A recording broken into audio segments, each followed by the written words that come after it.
Hello and welcome to the Nashua Community Roundtable. I'm your host, David Lyle. I'm here tonight with State Senator Dan Feltus and State Representative Amelia Keane. I want to welcome you both to the show. Thanks for having us. Great to be here. Excellent. Now, let's get a little bit of your background to know where you, how you got to where you are and what you're looking to do. Dan, if you want to take a minute to get us started off. Sure, I live in the south end of Concord. I have the honor of representing Concord, Hopkinton, Henniker, Warner, and Pennacook in the state senate, second term. I live in the south end with my wonderful wife, Erin, our two dogs, Franklin and Roosevelt, now our newborn daughter, Iris. And prior to having the honor of serving in the state senate, I had the honor and privilege of serving as a legal aid lawyer at New Hampshire Legal Assistance for about 8 years, representing low to middle income working families, veterans, seniors, victims of domestic violence, both in court and administrative agency, but also advocating at the State House on issues that affect low to middle income folks, and really became aware of what kind of impact the state senate can have on the lives of everyday people. And that's why Erin and I decided to run for the state senate in 2014 to make a positive public service impact.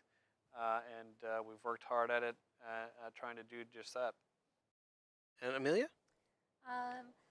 So I'm serving in my first term at the New Hampshire State House. I represent Nashua, Ward 4, which is the downtown area.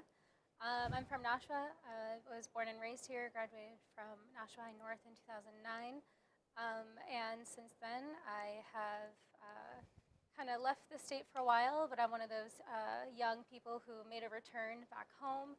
I just graduated UNH Manchester with my bachelor's degree in biology, and I serve in the Army Reserves as a medic and a nurse, and I'm studying to hopefully go to med school. My role, in addition to being a state rep, is I'm a full-time executive director for the New Hampshire Young Democrats. That's about it for me. As we know, there's been a little bit of breaking news out of Washington, which we'll get to later in the show. But looking at how important it is with voting, Nashua has a special election coming up, and 2017 was full of special elections all over the country. How important is it that young individuals, young residents and citizens of the United States run for public office? Amelia? That really can't be stated enough how important it is for young people to run for office. It's no secret that our elected officials aren't exactly representative of the population. There's very little diversity, especially when you look at the New Hampshire State House. We did manage to lower the average age from 66 to 60 this session, but it still tends to be the older Caucasian population, white population. So you need to, there's been a groundswell of momentum since the election, and just day after day, things come out of Washington, out of our own New Hampshire State House that keep young people engaged. So in order to build the bench of leaders to go on and hopefully run for their office and protect our values and fight for the social justice issues that we care about, we need more young people to run for office and advocate for the priorities that we care about, to make New Hampshire a place where young people want to stay and live and start their families and careers like I hope to do. So right now we have a big problem with retaining young people. So the more the young people that are in office, the better that will be ultimately long-term to retaining young people here. Well, I think you're seeing it right now that how great Representative Amelia Keane is. So residents of Ward 4 in Nashua, you made a great choice. She has been a leader at the State House. It's an honor to serve with her and with you, David, and also Senator Lasky, who does a great job representing Nashua. And certainly the issues that affect younger people are something that we are starting to, I think, focus on, in part from the leadership of Representative Keane. It's no secret that we need to attract and retain young workforce, skilled workforce. It's demographically and economically needed right now in our state. There's a whole host of issues related to that need to be pursued and are being pursued, including high quality, affordable child care, including family and medical leave insurance, including affordable housing and workforce housing, to job training and workforce development. There's a host of issues that we need to continue to work on, and we need to make sure that efforts to pass bills that will end up disenfranchising younger voters don't pass, including the amendment to House Bill 372, which operates as a poll tax, will disenfranchise younger voters. We need to make sure everybody's involved in the democratic process. And younger people, if you're listening, get involved. Your voice matters. It counts. And I think you got great people at the State House, Representative Keane included, who are leading the way, and we need to keep at it. Myself, I'm the youngest state senator since 1988, and it's been just an honor to serve, and certainly I think there are different perspectives that people bring to the table, but at the end of the day, it's about solving problems for people and young people getting involved. People of all ages getting involved, having your voice heard is so important, so critical to the process. Well, aside from, as you mentioned, it sounds like a poll tax to college students, are there any other bills that we should be on the lookout for, and what type of impact do you think they're going to have on the state and on the population? Well, look, I think there's some good ones and there's some bad ones. We'll talk about the good ones first. Family and medical leave insurance, House Bill 628, is coming up to the vote in January. It's a bipartisan bill. It's been bipartisan the whole way through. Got a positive 13-6 vote out of House Labor. We talk about people, young families having a new child, taking some time to be with that child, without risking their full economic livelihood, or workers who have caregiving responsibilities, a senior, or God forbid, a spouse that may be dying. Having an opportunity to spend time without risking your economic livelihood. Some temporary wage replacement insurance is so important. And also workers that need to get well. There's workers right now who are not necessarily getting into treatment for opioid addiction because they take time away from work, they're not getting paid. Some temporary wage replacement insurance would help us combat the opioid epidemic. So that's a positive bill up for a vote. House Bill 628 in early January. There's a number of other bills that are going to be up for votes in the House, in particular, in early January. The other one I was going to speak to, there's two things. The trans bill, which didn't pass last legislative session, has really gained a lot of momentum and groundswell, and there's some really powerful or strong organizations working really hard to work with legislators to get that passed this session. We have a Republican, it's a bipartisan bill, so it seems like it has a good chance of passing this session. And what this bill would do is put in workplace and housing non-discrimination law into the New Hampshire Constitution to protect our transgender citizens. So that seems like something that is a devastating defeat last session. The same day that we couldn't raise the marriage age from 13 years old. So it's a devastating defeat, but it looks like it'll come back this session with a vengeance, and I think it'll have the bipartisan support to pass. It's one of those issues that young people across the board care about, one of those social issues. I guess also I'm co-sponsoring the bill to try to raise the marriage age again. This time shooting for 16 years old, but I think that this time it'll pass as long as it's not 18. That was the issue before.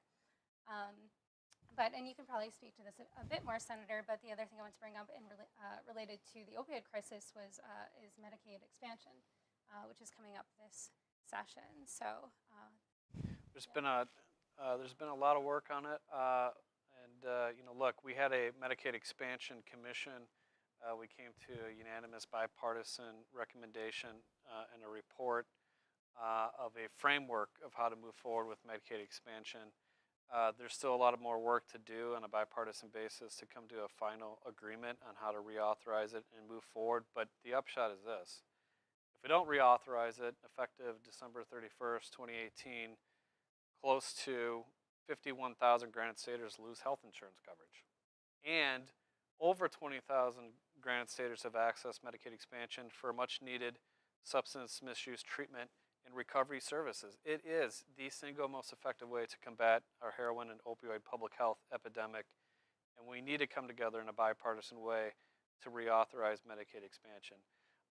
That will be the most important bill, as Representative Keane noted, in my view, and I agree, that we deal with in this session.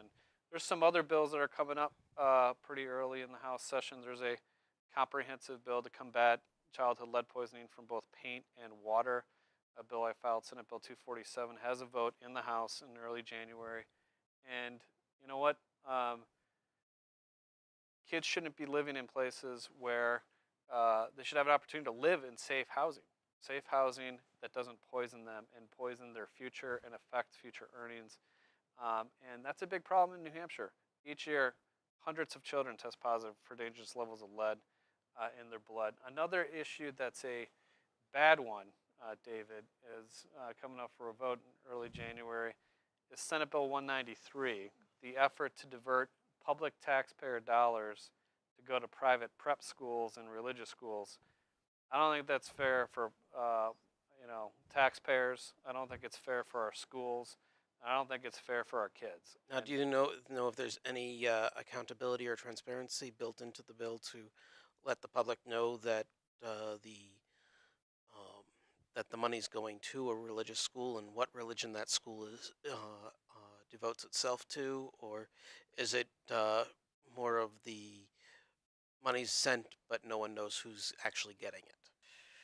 I think there's different provisions of the bill in terms of accountability and knowing where it goes.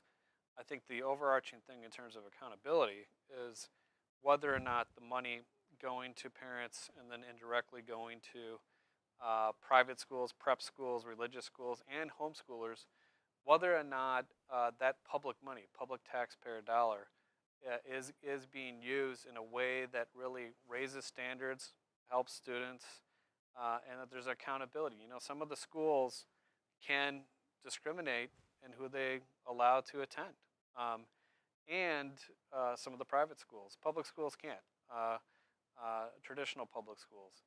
And that's one of the bases of public education. Another basis of public education is the notion of community. And our communities support our public schools. We have great public schools. What we need to do is have the state step up and support our communities, our local property taxpayers, not funnel more money into private schools or religious schools and away from our public schools, which is going to just increase property taxes on local property taxpayers. We're seeing property taxes go up and up and up, in part based on the budget by Governor Sununu, which gave even more tax breaks to multinational corporations. Many of the benefits, David, went to corporate CEOs out of state. Jeff Bezos of Amazon got a tax break in Governor Sununu's budget without any commitment to move his headquarters to the Nashua area. That's unfortunate. These are tax giveaways. We're seeing it at the state level in Governor Sununu's budget, and we're seeing it today at the federal level at tax giveaways to big corporations under the Republican plan down in Washington, D.C., too. Yeah, I think one of the biggest issues for young people who are thinking of entering school or they're just getting out of school and trying to settle down and start a family and buy a home is all this debt that they're now strapped with. We have one of the highest student debt rates in the country, one of the highest in-state tuitions in the country, and one of the lowest fundings for our public schools. And when people come out of school and they have all this debt, we also have a housing crisis where they can't afford to get a house, or if it's affordable, they have all this debt, and so it's a decision they have to make. And one of the top issues when I speak to peers of mine is housing. Are they going to be able to afford a house like their parents used to?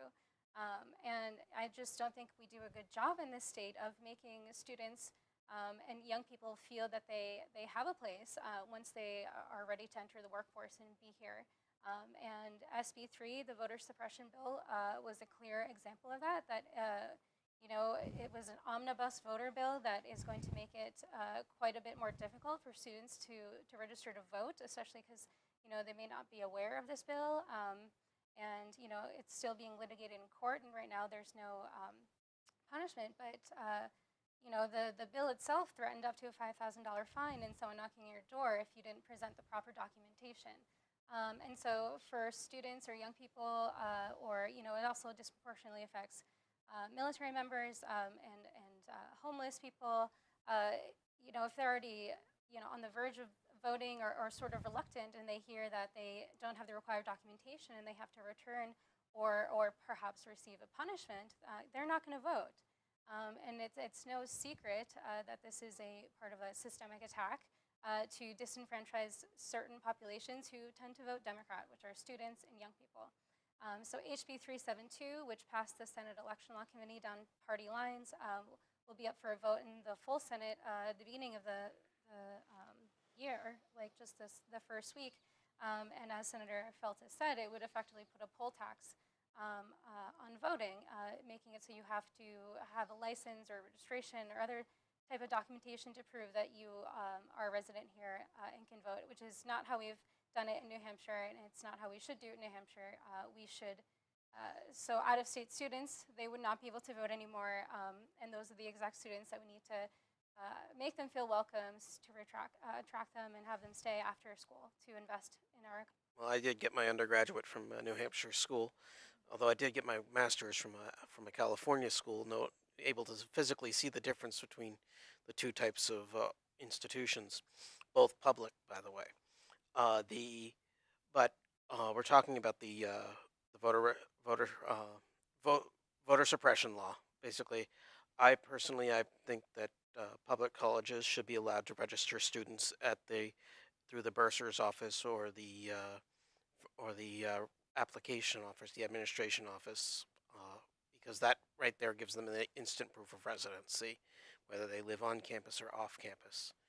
Do you think there's anything that we can do aside from raising awareness through social media to convince the opposition to vote against these bills?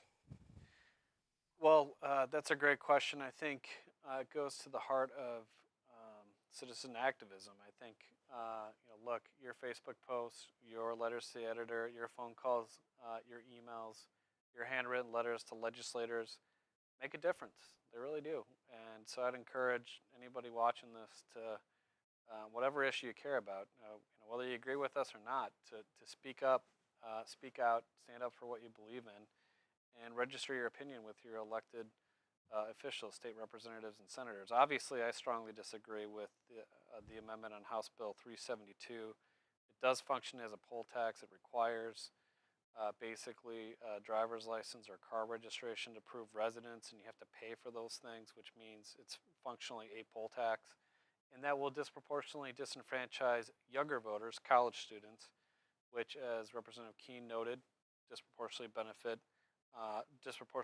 vote Democratic. It doesn't make much sense to me. A lot of these bills are based on this widespread myth, and it is a myth, that there's voter fraud to a large degree in New Hampshire. I think that's unfortunate that that's been perpetuated by our Republican colleagues. Governor Sununu, 3 days before the election, on the Howie Carr radio show said, those Democrats are pretty sly. They bus people in from Massachusetts to vote on election day. And then President Trump, a month later, said, in New Hampshire, there's widespread voter fraud. They bus people in from Massachusetts. And then Governor Sununu was asked, what do you think about that statement from the president? It doesn't reflect well on New Hampshire. And he said, well, I don't know where he got that. Well, it's obvious where he got it, and it doesn't reflect well in New Hampshire. And the fact is that we have hundreds of people around this state, in Nashua, my hometown in Concord, city clerks, volunteers, poll workers who do a great job with our elections. And I, quite frankly, think it's a little bit offensive to say that fellow Granite Staters are lying or busing people in. That's not accurate. And you know what? That's the underpinning to all these bills. That's the impetus for these efforts. I think there are real problems that voters sent us to the State House to solve This isn't a real problem. This is a conjured up perception of a problem. And we shouldn't legislate perception. We should legislate real problems like workforce development, job training, like Medicaid expansion, like the kinds of things Representative Keane talked about. Conjure up that fear and that anxiety that gives people a reason not to trust the system that we have and a reason to believe it's rigged, and somehow, they're getting cheated in some way. And, as Secretary Bill Gardner, he's served the state so well for so many years, but the fact that he is on that commission, I don't think is right. I don't think he should, support the actions of this commission that is going around to investigate, that hasn't done much of anything, that came to New Hampshire and made up lies about New Hampshire, claiming that there was voter fraud because people voted with out-of-state IDs, and that was evidence of voter fraud. So I, for one, would like to see our Secretary of State take a stand against these claims, and I know he's passionate about the integrity of our election systems, and he does a very good job in protecting that. But I think it's time that we collectively work together in a bipartisan way to modernize our election systems. And instead of, like you were saying, conjuring a false reality and pursuing that, why don't we do something proactive and e-poll books, online voter registration, automatic voter registration. Those things seem like they could, are not in our near future, but I think that those are things we have to work towards, and hopefully we can get there. But we're wasting the taxpayers' dollars right now with this commission. That's just there to perpetuate this notion of fraud, which is a false claim. Well, speaking of the internet, we know that the internet's going to be changing in the next few months as the recent ruling with the FCC has repealed the net neutrality rule from 2015. What type of impact do you think we're going to see on the internet? We've heard talks of bundling, basically email, data, streaming. All that's going to basically be broken down. Instead of being all in one pool, it's going to be separate pools that people can pick and choose from effectively. Well, sure. Net neutrality as a general matter ostensibly is that the big internet service providers like Comcast, Verizon, etc., who have the platform of the internet service cannot generally discriminate against websites, users, in using that platform, either in the type of speed of service or certain terms or conditions, or whether or not your website pops up, or whether or not a user can use a certain website, that kind of thing. So what the repeal of net neutrality means is that they have much greater freedom to the internet service providers, Comcast, Verizon, to, in many cases, the only provider for folks of internet service provider, much greater freedom to discriminate against websites, against businesses, against users of the internet. I think that's a problem. I think that's anti-competitive. We'll see how it plays out. I don't think it's consistent with the notions of a free and fair internet. I think it could lead to some serious problems. Look, I oppose the repeal of net neutrality, but we'll have to see how it plays out in terms of the impact. I'm really worried about the impact. Anything you think we could do at the state level? Well, Washington put forward, legislators in Washington put forward a bill in terms of net neutrality to respond. Our bill filing deadline has closed in New Hampshire, both the House and the Senate. It's certainly something to look at. Take a look at Washington, what they're doing. I think there will be an argument, certainly by the internet service providers, that this is something that is regulated at a federal level. So therefore, the doctrine of federal preemption may supersede whatever states may do.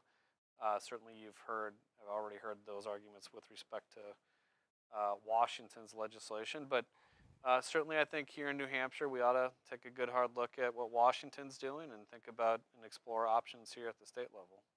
Yeah, and I mean, just echoing what Senator Feltes said about, I don't think there's any reason to cause widespread spread panic necessarily, but I certainly think there was a whole massive resistance against this movement for a reason. And who knows what it could do? It's certainly a possibility of detrimental things happening. But ultimately, we're putting our faith in the integrity of corporations, which, I mean, they're only out for one thing, and that's to make a profit. So, our access to information certainly comes into question when certain stakeholders have complete control over the game. So we'll just have to wait and see. Now we've seen at least one city or town in the country has created a public internet become a public internet provider for. And do you think it's something that should be done here in New Hampshire? Cities and towns should start developing their own internet systems so that people at home can log on through a public Wi-Fi system. I mean, does North Country even have broadband yet? I mean, I think we're far away from that if we can't even get access to our citizens up north. I mean, certainly that would be great. I heard LA is like launching a satellite to offer free Wi-Fi to all of LA. I mean, something like that would be innovative and amazing. It would certainly propel us forward technology-wise, but I think we're far from that here. Senator? Well, I'm not familiar with the example that you talked about, but look, again, I think we need to look very carefully at how this plays out and take a good hard look at what Washington and other states are doing and explore options here in New Hampshire about how we can stand up for granted state businesses and granted staters. Okay. Now, as I mentioned, we're going to get to the tax bill. So let's. We've heard a lot of talk. We've heard both sides giving their impression. I know I'm personally against the tax bill that just got pushed through the House and Senate. What are your thoughts on the impact, and how soon do you think it'll be probably till we start actually seeing or feeling the impact of the bill? Well, there's a number of components in the bill. I think it's important to note that the Republicans down in Washington, D.C. crammed into a so-called tax reform, in quotes, bill, a repeal of a major feature of the Affordable Care Act. And the CBO has estimated, the Congressional Budget Office has estimated that roughly 13 million Americans will lose health insurance as a consequence of that, and premiums will go up 10%. Here in New Hampshire, we do have premiums going up right now, and I think the failure to stabilize our individual market is something that we can't ignore. We need to take steps to do that, and I think the efforts by Republicans in D.C. only hurt New Hampshire and New Hampshire's health insurance market. That's number one. Number two is this is heavily and disproportionately beneficial to the wealthiest 1% and big corporations, including some corporations who are storing their profits overseas. They claim, the Republicans down in Washington, D.C., to close some of the loopholes on that. They don't really do it. And many granted staters are going to be inhibited in writing off and deducting a large chunk of property taxes and other taxes. And I think at the end of the day, if you want to do meaningful quote-unquote tax reform, you do it to benefit middle-class families and you do it to benefit small businesses. And this is heavily weighted to the wealthiest 1%, to large corporations. It's heavily weighted to the entitled elite. And I think that's unfortunate. And I'll let Representative Keane weigh in. Well, I was just going to say that it is unfortunate that the supporters don't see it that way, because they justify it by this trickle-down economics term, which has proven not to work, which doesn't directly benefit anyone besides those wealthiest 1%. And the fact that not every American doesn't see that they're getting screwed over by this tax plan. I mean, it's going to affect everyone. Small business owners. I mean, it was passed yesterday, and someone I know today who owns a small business here in Nashua was just doing research because he had to figure out how it's going to affect his business in the next year. He's just getting started. So something like this tax plan, which will impact in various ways on small business owners and students and other people, it's going to, cause them to have to make some really serious decisions potentially financially. So I think, yeah, we'll have to wait and see how that comes out as well. I think one of the interesting things, in addition to what Representative Keane mentioned, is there are a number of provisions that were put in there at the behest of lobbyists and big corporations. And one of the provisions that was added late directly benefits, it appears, Senator Corker and President Trump on real estate pass-through LLC stuff. And so at the end of the day, President Trump campaigned on so-called draining the swamp, but this tax bill is about as swampy as it gets. It sounded like it just filled it up a little bit more with muck. Yep. When we look at a lot of the stuff that's going on, we've been talking about stuff that's been happening in the past, stuff that we might be outside of our control. But what do we have to look forward to that we can either do, or if there's some types of changes that we would like to get done, either in the state level or at the municipal levels? What would you say would be on your wish list? I mean, I would like to see something actually done, progress in a tangible way for the opioid crisis. When I speak to my peers, new people who are getting involved, that is what they want to work on, and that's what they care about. Because, I mean, it's beyond the point of a disconnected connection between someone or you and someone with an addiction. Everyone knows now someone with addiction. Everyone's affected.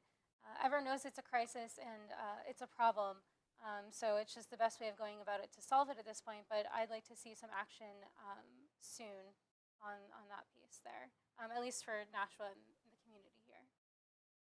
I would agree. I think that if you look at the Governor Sununu's budget and you compare it to Governor Hassan's last term, we're actually on track. When you can include all the provisions of that budget, we're on track to spend less on treatment and recovery under Governor Sununu's budget than we did in Governor Hassan's last term, when you factor in Senate Bill 533 of the second year of her last term. That's not good. We have the second worst opioid epidemic in the country, and we have the second worst treatment capacity behind Texas. We need to step it up. Again, the single most effective way to combat the opioid epidemic is reauthorizing Medicaid expansion, and hopefully we can continue to work together in a bipartisan way to get that done in a real way, in a meaningful way for Granite Staters. Is there any provisions that would help keep the pharmacists or the who might be issuing out like the opiates, or the doctors who are prescribing it, to create some accountability so they know where the addiction is starting? Not because a lot of people might assume it's starting not with prescription drugs, but with people being desperate and doing what people think people do when they're desperate. So it's been shown that the majority of addictions do start because of prescription painkillers. And there is a tracking system that pharmacists and doctors use to track narcotics. So it's an online portal. They can just log on there and they can see the patient, who prescribed when, the pharmacy that prescribed it, the doctor that prescribed it, and all those details. And that is to help with the issue that we're currently having. There are a couple of problems, with that system in general, and part of it is it's pretty cumbersome and not easy to use for healthcare professionals. But also, it doesn't go state to state. And in an area like New England, New Hampshire, especially Nashua, which is right on the border of Massachusetts, oftentimes if someone is seeking drugs, they can just easily go over the border. I worked at an urgent care center for a couple of years, and it was quite frequent that we would see people come in and we would utilize that system. However, there's, again, no way to tell if they've been to any other state. So there is an accountability, and I think, since the late 90s, we've known that we weren't prescribing medication the right way, and that's not entirely the doctor's fault. It's partially the pharmacy companies as well, pushing specifically one brand on the market, and they're paying out now because of it, because they falsely advertised how addictive their medication was intentionally. The doctors and patients were having success in pain treatment, and it turned into an epidemic that we are seeing now. Well, just in addition to what Amelia said, you know, Nashua's very own Joe Foster, as Attorney General, really started ramping up our efforts to look at some of the practices of the pharmaceutical companies, and when he was in capacity as Attorney General. And Attorney General McDonald has carried on much of that work. I think, that needs to be followed up on, and certainly Senator Maggie Hassan, you may have seen, was on 60 Minutes talking about a pharmaceutical distributor and talking about efforts at potentially at the federal level. We need to follow up on all that. Certainly, I think, as Amelia noted, the prescription drug monitoring program can always be looked at to be improved. There was a recent audit of it, which recommended certain improvements, and that was just debated and discussed at the fiscal committee of the legislature. So these are all things we need to stay on top of, and certainly they're tough issues, and it's cliche, but it's true that there is no silver bullet for this crisis. Maybe there's some silver buckshot, but there's certainly no silver bullet, and we just need to continue to work together as much as we can to try to combat this epidemic. The Senate Democrats filed a bill, by the way, called the Rescue Act, to dedicate 10% of our rainy day fund to help combat this crisis. It's a rainy day right now in the opioid epidemic, and to use some reasonable amount, 10%, to combat this, I think is reasonable, and certainly in light of where we're at in terms of funding and recovery and treatment, it's the right thing to do. Now, we also have been as I have, you've probably also been getting calls about decriminalization of cannabis in the state. What are your thoughts and opinions on that? Well, it was decriminalized this past session up to 3/4 of an ounce. I mean, I would love to see it decriminalized beyond that. I think 3/4 of an ounce is rather arbitrary. But I'm also supporting a bill this session that goes towards expunging the records of individuals who were arrested on fines of 3/4 of an ounce of marijuana or less. So I think that's a great start. I think that we're putting a burden on our society and on individuals by criminalizing small amounts of marijuana like that. So I'm very happy to support that bill so that people can get on with their lives. And if this could have been hindering them from student loans perhaps, or certain jobs and careers, hopefully they can get on track with that. But yeah, I mean, if we can fully decriminalize, I think that'd be great. Expand access for medical marijuana use as well. And yeah. Look, I think we've taken some steps, as Amelia noted, to really expand access to medical marijuana use, and in some cases, for many folks, that's a better treatment option with their doctor's prescription than opioids for some conditions. And certainly, we did chronic conditions, added that to the list in terms of medical marijuana last year, and some other things to the list. And obviously, decriminalization was something that the legislature passed last year too. Now, you mentioned setting up, effectively issuing it as a prescription. How do you see that working? Such as, like, for instance, California's got independent dispensaries instead of using pharmacies. Well, it's still in process. The implementation of our medical marijuana laws is still in process, and it's something a lot of people are working hard on, and we'll see where they come out. But look, at the end of the day, I think people ought to work together to try to implement the laws that the legislature passed, and certainly HHS, Health and Human Services, and others, and different stakeholders are doing just that, and hopefully they'll keep working at it. And federally, I would just love to see marijuana taken down from a Schedule I drug.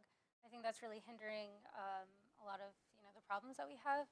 The fact that it's Schedule I means we can't conduct the research like we should be able to really test the effects long-term, short-term on marijuana, because it could have a lot more uses than we know about, or it could even potentially have some effects, good or bad, that we don't know about either. So I think that on a federal level, if we could bring down the schedule of the drug to be able to do more research, then I think that would be great as well.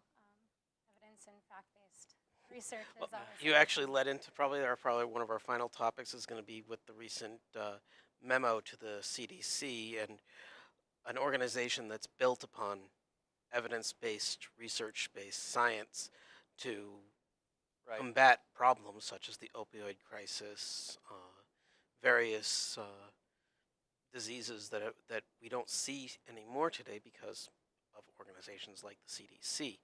What are your thoughts on what can they do to get around these forbidden words but still be able to be effective in what they do?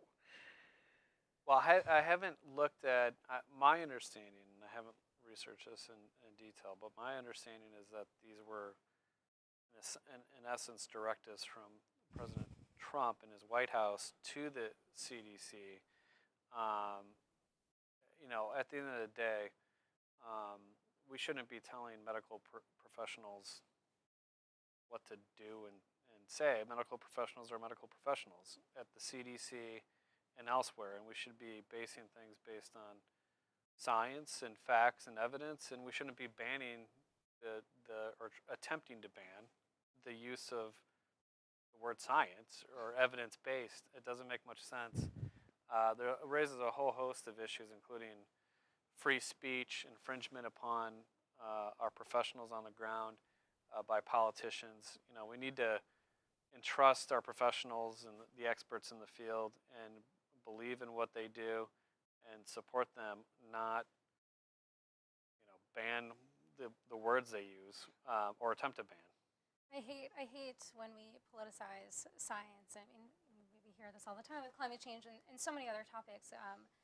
It's somehow someone's philosophy or what they grew up with is more sound than research and evidence. And I think a lot of that has to do with, or some of that has to do with the fact that scientists readily admit that they may not know the answers to everything. They readily admit that they may have made a mistake with new evidence that comes out, or they're willing to adapt and grow, and that's something that the average person is reluctant to do. It takes like training to be able to do that, and so I don't like when politics and science mingle.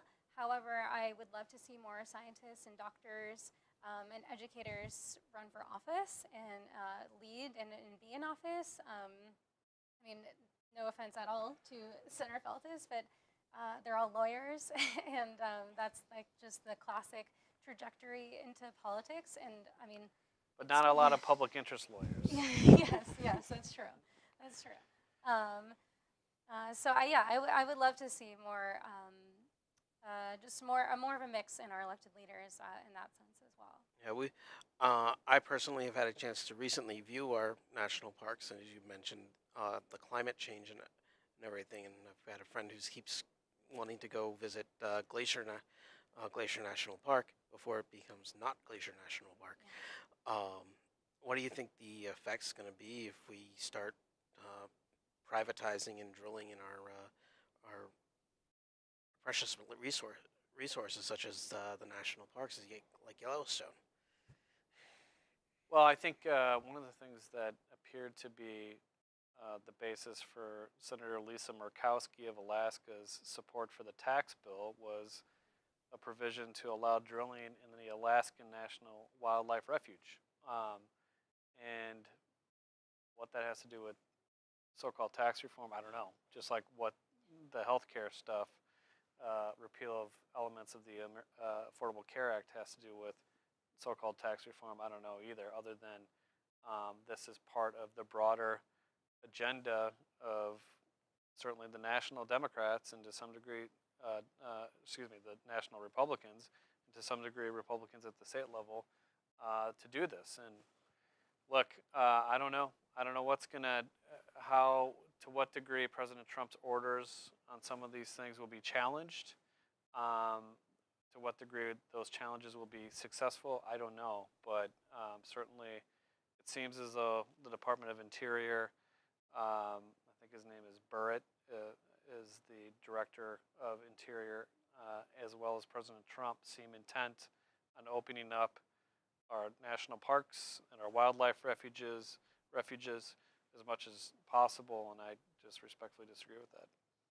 Yeah, I mean, we saw that as soon as Trump came into office with the Standing Rock, the Sioux tribe there, and him authorizing Excel to continue to build the pipelines. I think that was the first sign that perhaps he wasn't going to be on the side of the environment. I mean, there's arguments for both sides with access to energy, but I think ultimately we have been for a long time as a globe heading in the direction of completely destroying our planet, and I would like us to not go that way anymore. And I think ultimately it's just going to cause civil and national unrest the more we continue to destroy our environment like this. Well, the Earth doesn't care if we're here or not. It'll heal itself eventually after we're gone. But we have to remember that we could be leading our own selves into extinction. So the question is, do we learn from our mistakes and try and prevent it, or do you think we're on a trajectory where it's irreversible? Well, I mean, you mean climate? The climate? Yeah. I'm certainly not a climate scientist. And and there's arguments on both sides that I've heard about it being reversible or not. And even the projections, if you were to try to reverse it, though, are, I mean, you'd have to cut down to like 0 carbon emissions by like 2020 or something. So it's not even feasible, even if we did want to slow it down according to their projections. But we don't have to look very far to see the kind of chaos that climate changing has on unrest. I mean, Syria and what happened there with the drought. I mean, in the Civil War. I mean, that's all started because the climate was changing, and they don't have access to clean drinking water. So as the climate continues to change, and certain areas of the world are left without resources that they need to survive, and if that's combined with a not stable political environment, then that's can ultimately be a threat to our own national security. So We're looking at that also right on our own doorstep with Florida, Puerto Rico, Texas, which just happened this past summer. yeah. Senator, do you have any thoughts? Well, just to add on here, look, the science is clear. The Earth is warming. That's resulting in climate change, and humans are contributing to the warming of the Earth. So humans, I think, have a responsibility to take action.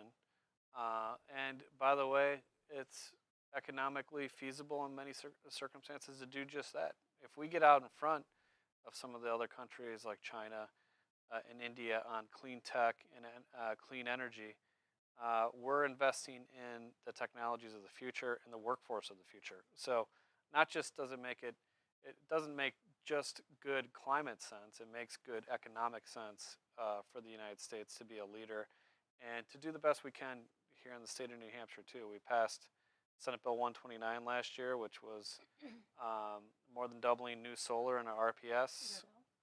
I worked on the bill, yes, as a co-sponsor.